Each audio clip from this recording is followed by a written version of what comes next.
वनस्पति विज्ञान शुरू करी थी और उसके अंतर्गत हमने पहले पौधों का वर्गीकरण पढ़ा था कि पौधे कितने प्रकार के होते हैं। और कहां तक पढ़ रहे थे कल अपने थैलोफाइटा में अकेलो सवाल पढ़ो तो कल अपन ने अपशुद्ध क्रिप्टोगेमी के अंतर्गत थैलोफाइटा के अंतर्गत केवल क्या पढ़ा है, सवाल। और सवाल आज अपन पढ़ने वाले हैं किसको, आज हम पढ़ने वाले हैं कवक को। कवक माने फंगस, फंगस माने फफूंद, जो फफूंद फफूंद लगती है, फफूंद। ठीक है, देखिए कवक, कवक या फंगस होता क्या है भाई, कवक या फंगस होता है फफूंद। फफूंद को हम फंगस, फंगी, कवक, फफूंद, कोकुरमुत्ता, मशरूम इत्यादि नामों से जानते हैं। आप लोगों ने देखे होंगे, ये हैं अलग अलग प्रकार के फंगस होते हैं। बरसात का मौसम है, आपने जगह जगह ऐसे विभिन्न प्रकार के फंगस, ऐसे टाइप के भी, स्पंज मशरूम, एग्रिकस, जिएस्टर, आर्थस्टार, ये अलग अलग प्रकार के क्या होते हैं, कवक होते हैं, फंगस होते हैं, फफूंद होते हैं। कुछ लाभदायक होते हैं, कुछ हानिकारक होते हैं, कुछ उपयोगी, अनुपयोगी, अलग प्रकार के फंगस होते हैं। ठीक है, दांत, खाज, खुजली भी काय की वजह से होती है, फंगस की वजह से ही होती है। गंजापन फंगस, ये कुछ रोग के कारक भी होते हैं। मशरूम की सब्जियों में उपयोग किया जाता है फंगस। वास्तव में आप देखें तो ये सब जो है लगभग सफेद मफेद रंग के होते हैं, मतलब इनमें क्या नहीं होता है, क्लोरोफिल नहीं होता है। क्या नहीं होता, इसलिए ये अपना भोजन स्वयं बनाने में असक्षम है, सक्षम नहीं है। इसलिए यह अपना भोजन सड़े गले और मृत पदार्थों से प्राप्त करते हैं। क्या से, सड़े गले मृत पदार्थों से प्राप्त करते हैं। इसलिए इन्हें क्या कहा जाता है, मृतोपजीवी। क्या कहा जाता है, मृतोपजीवी कहा जाता है। ठीक है, देखिए पढ़ते हैं इनके बारे में, फंगस के बारे में, कवक, फंगी। देखिए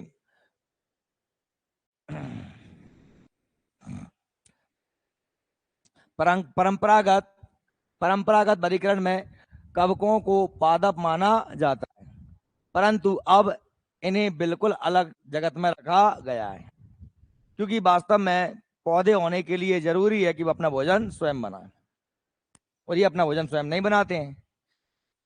कभी भी कुकुरमुत्ता साफ मिट्टी में नहीं उगेगा। कहाँ उगेगा, जहां पर कचरा पड़ता होगा, जहां पर घूरो लगो होएगा, जहां पर कूड़ा फेंकते होंगे, सड़ेगा गलेगा उसी पे उगेगा, क्योंकि इसे भोजन के लिए क्या आवश्यक है, सड़े गले मृत पदार्थ, उनसे ही ये भोजन प्राप्त करता है। ठीक है, जिसका नामकरण कवक जगत के रूप में किया जाता है। आप जानते हैं RHVT ने 5 वर्गों में बांटा सजीवों को, याद है आपको, है ना, मोनेरा, प्रोटेस्टा, पादप, कवक, जंतु। RHVT ने तो ये कवकों का अलग ही वर्ग रखा गया था, याद है, स्टार्ट किया था हमने जब आयो तब। इसके अध्ययन को क्या कहते हैं, कवक विज्ञान या माइकोलॉजी कहा जाता है। क्या कहा जाता है, माइकोलॉजी। ओके, कवक पर्णहरित होते हैं, मतलब इनमें क्लोरोफिल नहीं होता, पर्णहरित रहित होते हैं, क्लोरोफिल नहीं होता। अब क्लोरोफिल जरूरी होता है प्रकाश संश्लेषण के लिए, और प्रकाश संश्लेषण क्या होता है, पौधों में भोजन बनाने की प्रक्रिया। सकेंद्रीय संवहन ऊतक रहित ना, इनमें क्या होता है, संवहन ऊतक। संवहन ऊतक क्या होता है, जाइलम फ्लोएम, भोजन को इधर से उधर ले जाने वाले। न जड़, न तना, न पत्तियां, न संवहन ऊतक, कुछ नहीं होता। काय में, क्योंकि पूरे के पूरे थैलोफाइटा में ये नहीं होते। ओके, थैलोफाइटा है। कवक में संचित भोजन काय के रूप में, ग्लाइकोजन के रूप में, काय के रूप में रहता है, हमारा लीवर ग्लाइकोजन के रूप में संचित करता है भोजन। बताया था मैंने आपको, लीवर हमारा एक बैंक की भांति काम करता है, जो भोजन एक्स्ट्रा ग्लूकोज को ग्लाइकोजन में कन्वर्ट करके अपने पास रख लेता है। जब शरीर में हम रोटी नहीं खा रहे होते हैं, उपास से होते हैं, तब एक्स्ट्रा जो हमारा लीवर होता है वो एक्स्ट्रा ग्लाइकोजन को वापस से ग्लूकोज में कन्वर्ट कर देता है। याद आ रहा है, तो ये ग्लाइकोजन रूप में संचित करता है। कवक की कोशिका भित्ति कैसे बनी होती है, काइटिन से। कैसे बनी होती है, काइटिन से। ये लगा है काइटिन, काइटिन, सेलुलोज, ग्लाइकोजन, ये सभी। अब कवक के लक्षण क्या होते हैं, कवक के लक्षण क्या होते हैं, क्लोरोफिल के अभाव के कारण ये प्रकाश संश्लेषण नहीं कर पाते, अतः ये क्या होते हैं, विषम पोषी परजीवी होते हैं।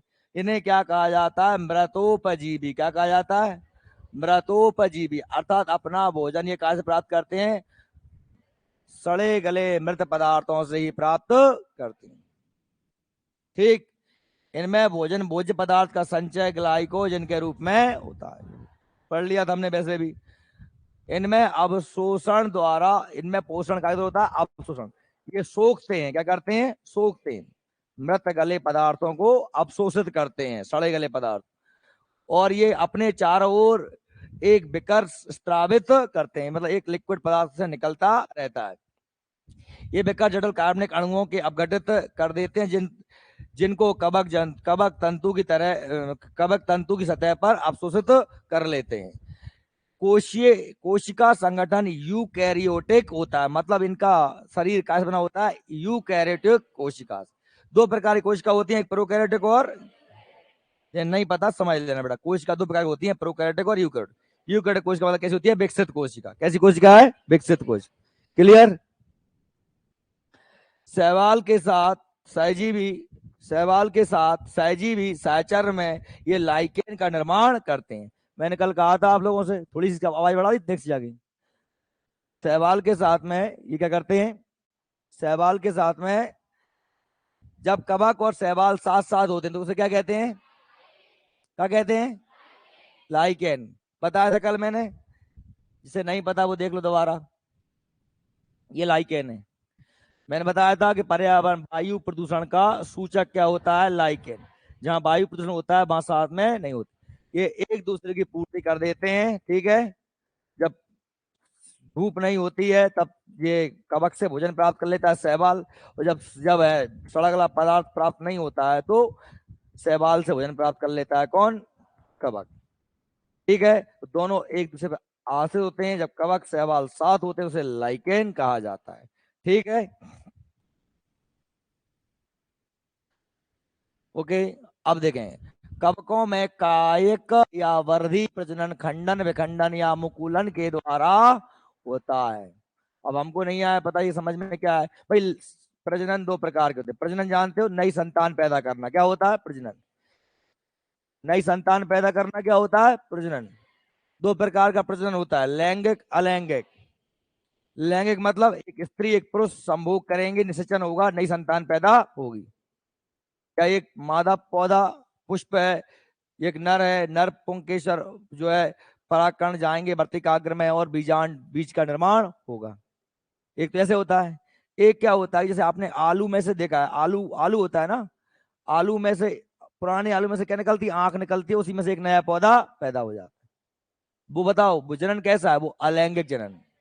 एक आलू से ही नया पौधा बन गया, डाली लगा दी, अब डाली से ही नया पौधा बन गया। तो क्या होता है कि जो कवक होते हैं उनमें से एक नया फोंसा फूटता है, उसे क्या कहते हैं, मुकुलन। जैसे आपने सुना हो पहले अमीबा होता है, अमीबा एक है अमीबा, तो आगे जाके अमीबा के ऐसा होता है, और अगली स्टेप में ये ऐसा होता है, अगली स्टेप में ये दोनों अलग हो जाते हैं। अमीबा पैरामीशियम सुना है, तो एक कोश कोश के विभाजन से दो नए जीव बन जाते हैं। तो ऐसा इसे क्या कह सकते हैं अपन, प्रजनन खंडन विखंडन या मुकुलन।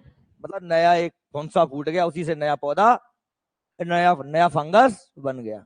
एक ही कुकुरमुत्ता से आपने आसपास से बहुत से कुकुरमुत्ते निकलते हुए देखे होंगे, उसे क्या बोलते हैं, मुकुलन। क्या बोलते हैं, मतलब एक प्रकार के जनन है।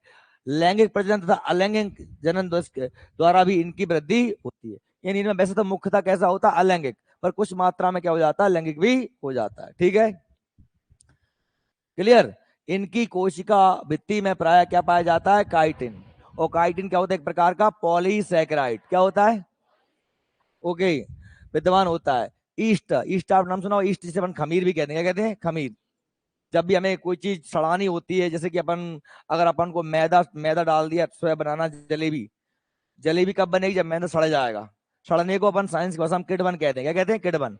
किडबन कराने की उसमें क्या डालते हैं, थोड़ा सा ईस्ट। क्या डालते हैं, थोड़ा सा ईस्ट, जिससे वो अच्छे सड़ जाएगा, सुबह तक, सुबह उसकी जलेबी बनेगी। जब तक मैदा में किडबन नहीं सड़ेगा तब तक जलेबी नहीं बनेगी, या वो टेस्ट आपका जो खट्टा मीठा टेस्ट होता है वो जलेबी का स्वाद नहीं आएगा।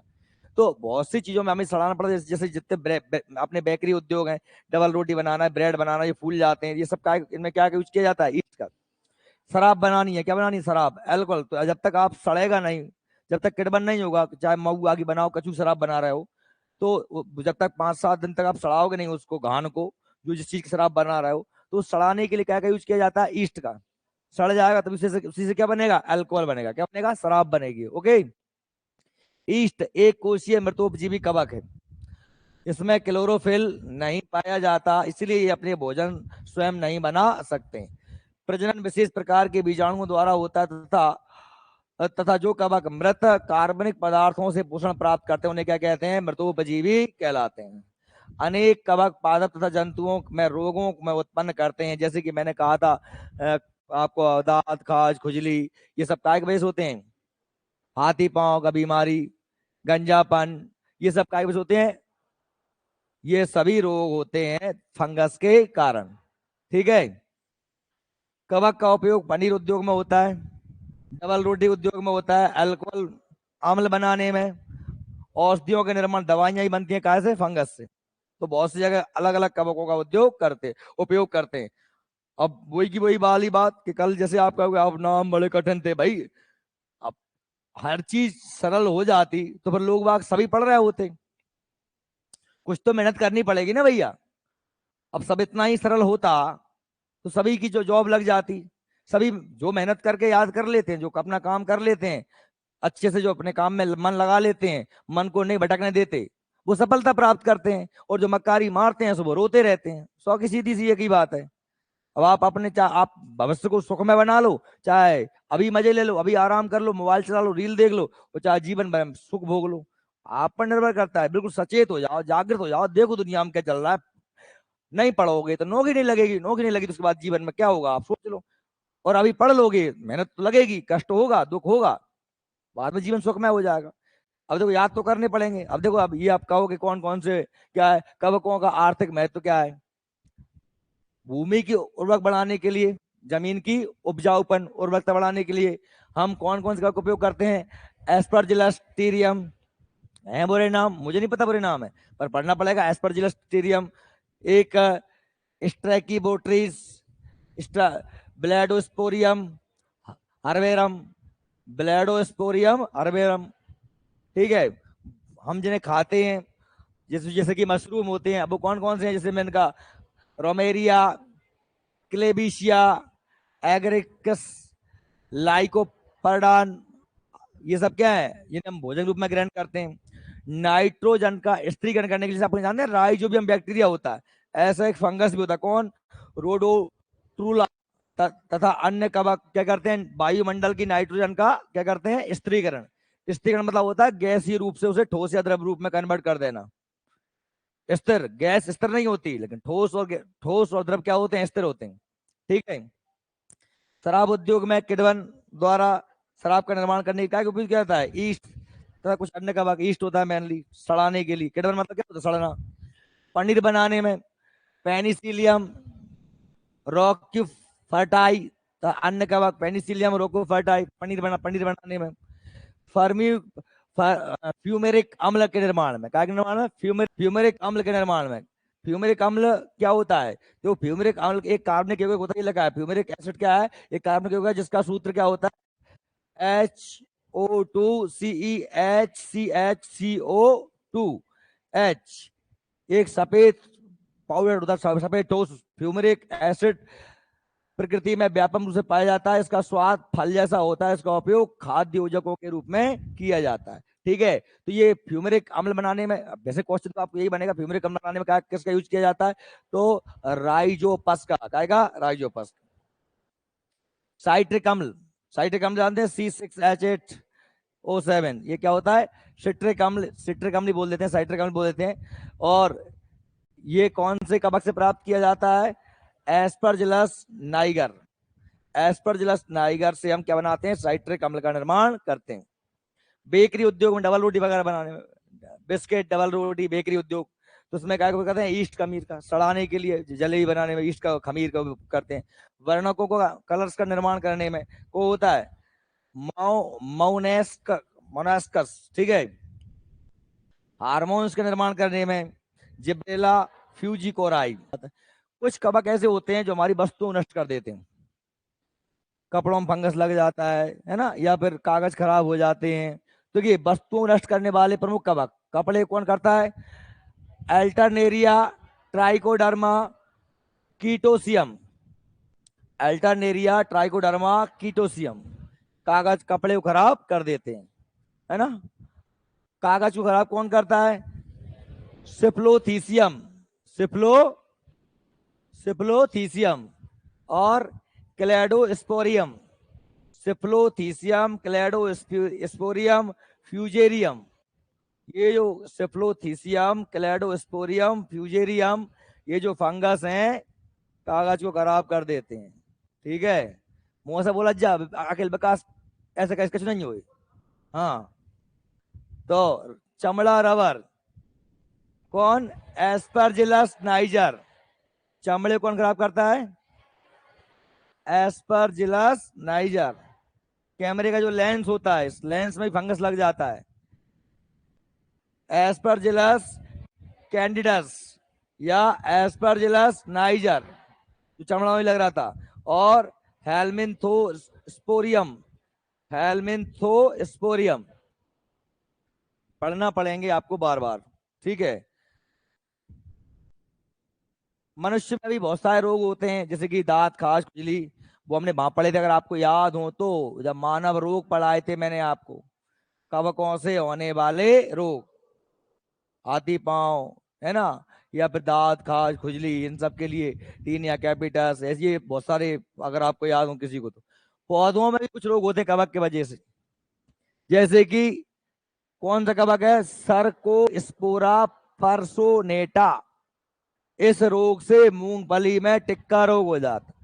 देखो ये मूंगफली का पौधा है, काय का पौधा है? मूंगफली का, दिख रहा है? अगर आप ये मूंगफली के पत्ते हैं, इस पे ये चकते पड़ गए हैं, ये चकते दिख रहे हैं? ये जो चकते पड़ गए हैं आपने देखो, ये चकते, ये काय की वजह से हो गया? सर्कोस्पोरा परसोनेटा से मूंगफली में ये रोग हो गया। ठीक है, इस रोग को क्या नाम होता है? मूंगफली का टिक्का। ये मूंगफली का टिक्का रोग। और ये क्लेविसेप्स सुईफोर्सिस, बाजरा का इरगट रोग, बाजरा में रोग होता है। ये बाजरा है, ये बाजरा में ये भुट्टा है ना, ये बिल्कुल ये लाल लाल लाल लाल सा हो गया, इसमें क्या लग गया? बाजरा में इरगट रोग लग गया, क्या की वजह से? क्लेविसेप्स सुईफोर्सिस। और ऐसे ही एरिसाइफी ग्रेमिनिस। आप जानते हैं गेहूं का कुल कौन सा होता है? ग्रेमिनी कुल होता है। गेहूं का कुल क्या होता है? ग्रेमिनी। इसीलिए इसी से याद हो जाएगा, एरिसाइफी ग्रेमिनस से गेहूं का पर्ण रोग। ये गेहूं में पर्ण रोग दिख रहा है, ये गेहूं गेहूं की बाली पत्तों में ये लाल लाल लाल लाल रंग पड़ गए। ऐसे ही गेहूं में काला किट रोग भी होता है, वो क्या लगता है? पक्सीनिया ग्रेमिनिस ट्रिटिसी। ग्रेमिनिस, ग्रेमिनिस से याद हो जाएंगे आप, ग्रेमिनी कुल होता है काय का? गेहूं का। ये ग्रेमिनी ग्रेमिनिस याद कर लेना, ठीक है? ओके। अब मैं मुझे पता है कि भाई ये ठीक है, सरल काम नहीं है, मैंने पहले ही कह दिया नाम कठिन है तो है, उसमें मैं नाम बदल दूं क्या? कुछ मेरे हाथ में है काम? नहीं है। एक ही इलाज है, बार बार पढ़ो, भूल रहे हो भूलो फिर भी पढ़ो, कोई दिक्कत नहीं। कठिन बना लो तो कठिन है, वो ना पढ़ोगे तो वो और कठिन ही है ही, उसे तब पढ़ पढ़ के थोड़ा बहुत सरल लगने ही लगे। ठीक है, हमने पढ़ लिया पहला हमारा कौन हो गया? थैलोफाइटा। अब इसके बाद में आता है कौन सा? ब्रायोफाइटा। आपको याद हो तो मैंने कल क्या कहा था आपसे कि भाई थैलोफाइटा में क्या ना तो होता है जड़, तना, पत्तियां, ना संवहन ऊतक। ब्रायोफाइटा में क्या अंतर था कि जड़ तना तो होते हैं पर संवहन ऊतक, और टेरिडोफाइटा में क्या होता है? जड़, तना, पत्तियां, संवहन ऊतक सभी होते हैं। याद आ रहा है? तो भाई बात कर रहे हैं ब्रायोफाइटा।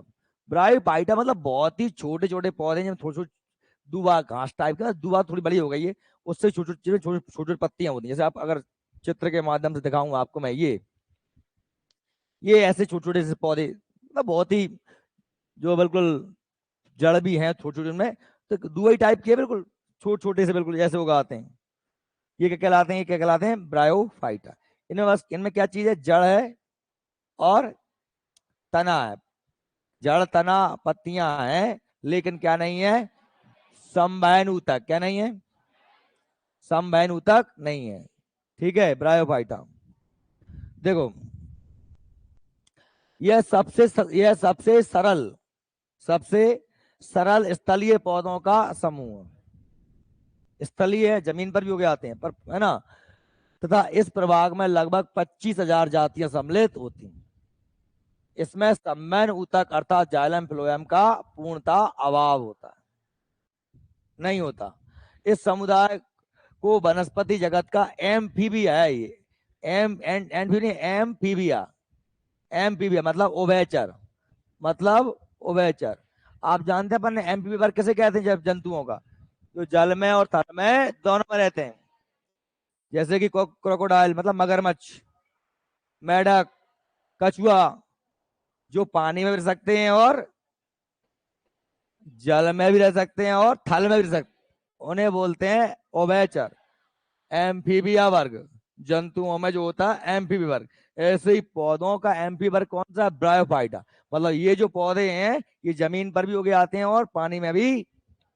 समझ में आ रही है बात? तो भैया पूछ लें, बताओ एम पादप जगत का एम्फीबिया वर्ग किसे कहते हैं? तो ब्रायोफाइटा किसे कहते हैं? ओके।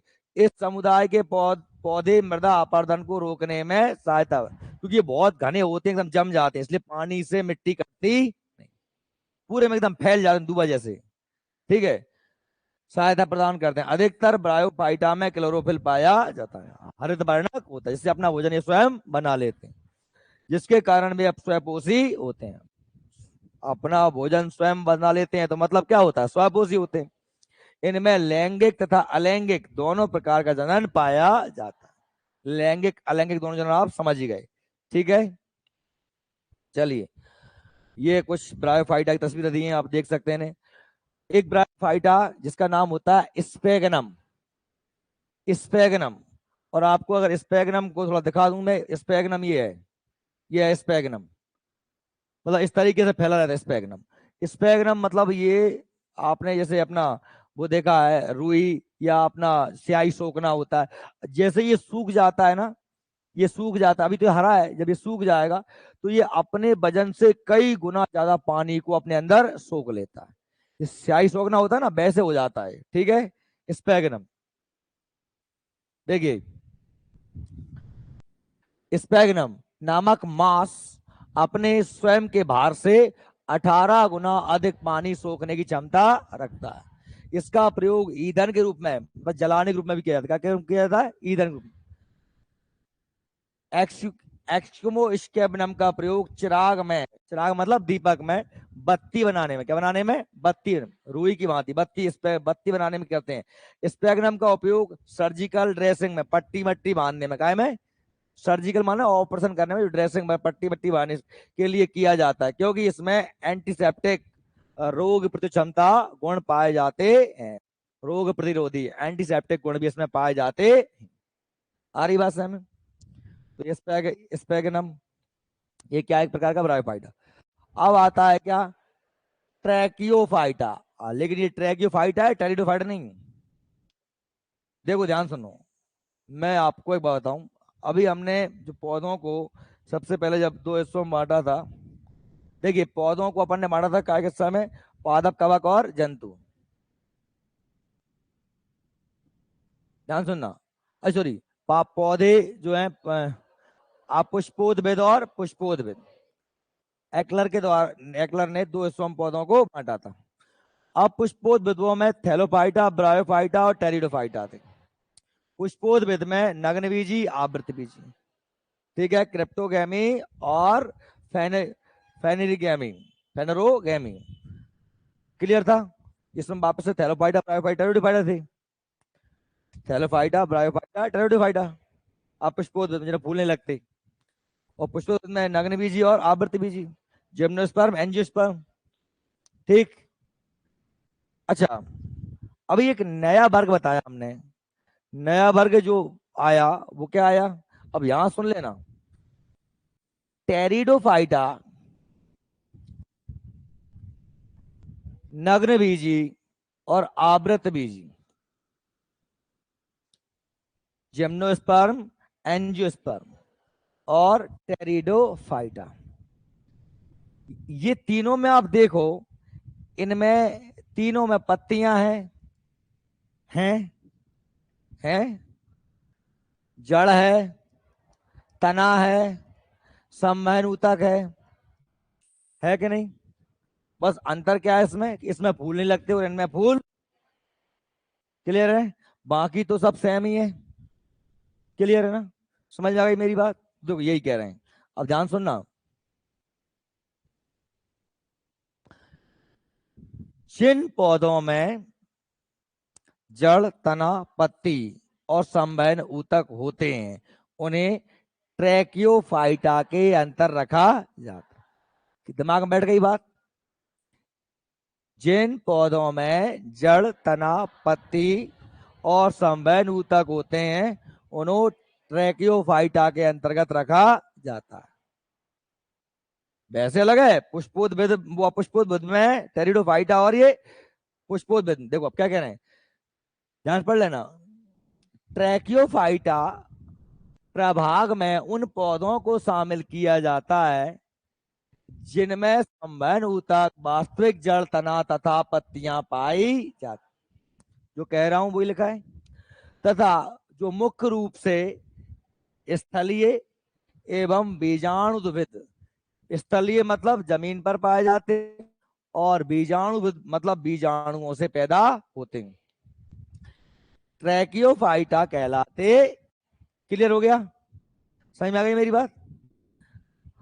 अब तक इस प्रभाग में 2,75,000 से अधिक जातियों की खोज की जा चुकी है। क्या है? ट्रैकियोफाइटा। ट्रैकियोफाइटा एक अलग से प्रभाग बता रहा अपन यहाँ पर, वास्तव में है अलग से कुछ नहीं, बस इसमें यह है कि संवहन ऊतक भी हो, जड़ भी हो, तना भी हो, पत्तियां सब कुछ हो। ठीक की चुकी है। इस प्रभाग को हम पुनः 3 भागों में बांट रहे हैं। क्या में बांट रहे हैं? एक प्रभाग का है अपुष्पोद्भिद का, कौन सा? टेरिडोफाइटा। थैलोफाइटा, ब्रायोफाइटा और टेरिडोफाइटा। और 2 काय के हैं पुष्पोद्भिद के, कौन से? जिम्नोस्पर्म अनावृत बीजी और एंजियोस्पर्म आवृत बीज। क्लियर है? जिम्नोस्पर्म और एंजियोस्पर्म, आवृत बीजी, अनावृत बीज। क्लियर है भैया? समझ में आ रही सब है क्या कह रहा हूं मैं? कि देखिए पुनः हमने कहा टेरिडोफाइटा के, ट्रैकियोफाइटा के कितने भाग होते हैं? 3 भाग। Pteridophyta, angiosperm, gymnosperm. क्लियर? वैसे अब वो टेरिडोफाइटा कायम चला जाएगा अपुष्पोद्भिद में, और ये जिम्नोस्पर्म और एंजियोस्पर्म कायम चले जाएंगे पुष्पोद। ठीक है ना? ये कंफ्यूज हो रहा है? कंफ्यूज नहीं हो रहा कोई? कोई समय में पूछ लेना भैया, बता रहा हूं मैं अभी भी। ठीक, फिर कह रहा हूं कि टेरिडोफाइटा वैसे तो काय में आता है अपुष्पोद्भिद में, थैलोफाइटा, ब्रोफाइटा, टेरिडोफाइटा। लेकिन इसमें जड़, तना, पत्तियां और संवहन ऊतक होते हैं वो सभी काय में आते हैं ट्रैकियोफाइटा। इसलिए हमने ट्रैकियोफाइटा के अंतर्गत 3 रख दिए, टेरिडोफाइटा, एंजियोस्पर्म, या हम ये कह सकते हैं वास्तविक रूप से पौधे हैं जिनका भाग जड़, तना, पत्तियों में बटा हुआ है और जिनमें संवहन ऊतक भी पाया जाता है, जो जमीन पर होते हैं, जो बीजाणुभूत बीजों से पैदा होते हैं। ठीक। जो टेरिडोफाइटा होता है, टेरिडोफाइटा कौन सा टेरिडोफाइटा? टेरिडोफाइटा वास्तव में काय का हिस्सा था? वो अपुष्पोद्भिद का काय हिस्सा था? उसके कुछ पौधे मैंने बताया आपको ये देखिए, जिनमें क्या नहीं लगता, बस जड़ भी है। देखो पूरा पूरा पेड़ है, देखो ये तना है, इसके नीचे जड़ भी होंगी, ये पत्तियां हैं, इसकी पत्तियां ऐसी होती हैं। बस इसमें क्या नहीं होता? इनमें फूल नहीं होते। क्या नहीं होते? फूल नहीं। पूर्ण रूप का पौधा है, बहुत लंबे लंबे पेड़ भी होते हैं, छोटे भी होते हैं, बहुत बड़े बड़े वृक्ष भी होते हैं। ज्यादातर जितने शोभार्थी पौधे आते हैं, जितने शोभार्थी पौधे अपने अपने लग जाते मिलते हैं यहाँ पे, है ना, वो सब कैसे क्या कहलाते हैं? टेरिडोफाइट। इनमें पुष्प नहीं आते। ठीक है, अब हम बात करते हैं आगे। जीवाणुओं की खोज हॉलैंड के वैज्ञानिक एंटनी वॉन लीवनहॉक के द्वारा की गई। आप सभी को पहले से पता है कि बैक्टीरिया की खोज लीवनहॉक ने करी, विषाणुओं की खोज इवान विस्की ने करी। अगर किसी व्यक्ति को नहीं पता तो अच्छे से याद कर लें, बार बार ये प्रश्न पूछे जाते हैं। जीवाणु बैक्टीरिया, विषाणु को अंग्रेजी में वायरस, जीवाणु खोज लीवनहॉक और विषाणु खोज इवान विस्की द्वारा की गई। क्योंकि हमने कहा था कि हमने जो थैलोफाइटा था उसके 3 प्रभाग किए थे। कहा कि थैलोफाइटा के क्या कहा? शैवाल, पादप, शैवाल, कवक और बैक्टीरिया। शैवाल, कवक और जीवाणु। इसलिए जीवाणु को अलग से नहीं पढ़ा, जीवाणु को अलग ही रखा जाता है। तो शैवाल, कवक और बैक्टीरिया। तो बैक्टीरिया की खोज कौन ने करी थी? लीवनहॉक। रॉबर्ट कोच का नाम सुना है? ने कॉलरा तथा तपेदिक, तपेदिक बीमारी होती है के जीवाणुओं की खोज की थी रॉबर्ट कोच ने। कॉलरा बीमारी होती है, तपेदिक बीमारी होती है, उनकी खोज कौन ने करी थी? Robert Koch. राइजोबियम नामक जीवाणु, याद है आपको, 50 बार पढ़ाया है। राइजोबियम नामक जीवाणु दालों वाले पौधों की जड़ों में, दालों वाले पौधों की जड़ों में राइजोबियम बैक्टीरिया पाया जाता है, जो वायुमंडल की नाइट्रोजन का स्थिरीकरण करके नाइट्रेट में कन्वर्ट कर देता है। जिससे क्या होता है?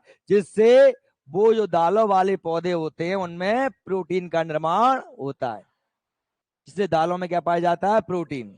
हम अलग से यूरिया नहीं देते हैं चना मटर मसूर को, जबकि गेहूं को, धान में, मक्का में अलग से यूरिया देना पड़ता है, क्योंकि वह उनकी जड़ों में राइजोबियम नहीं होता, इसलिए वो वायुमंडल से नाइट्रोजन की प्राप्ति नहीं कर पाते। और नाइट्रोजन क्यों जरूरी होता है? पौधों की वृद्धि के।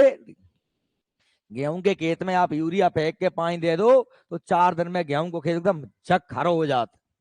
उससे क्या फायदा होता है? क्योंकि उसमें पौधों से, आप जानते भी हैं प्रोटीन क्या होता है? वृद्धि कारक।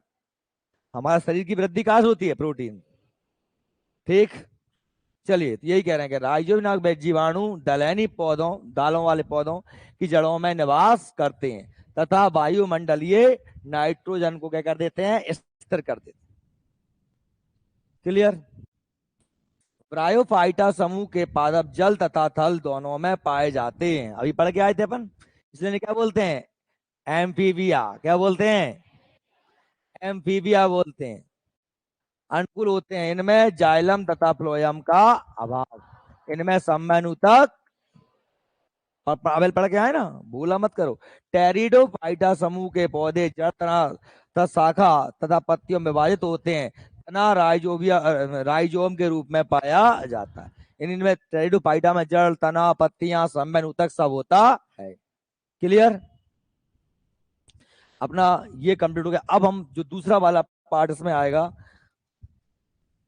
समय भी हो गया हमारा, ज्यादा पढ़ाना भी हानिकारक हो जाएगा आपका। देखो, आपको ये कल याद करके आना है, पूरे कवा के याद कर रहे आना है, और जो एक्स्ट्रा फैक्ट्स है वो याद करके आना है।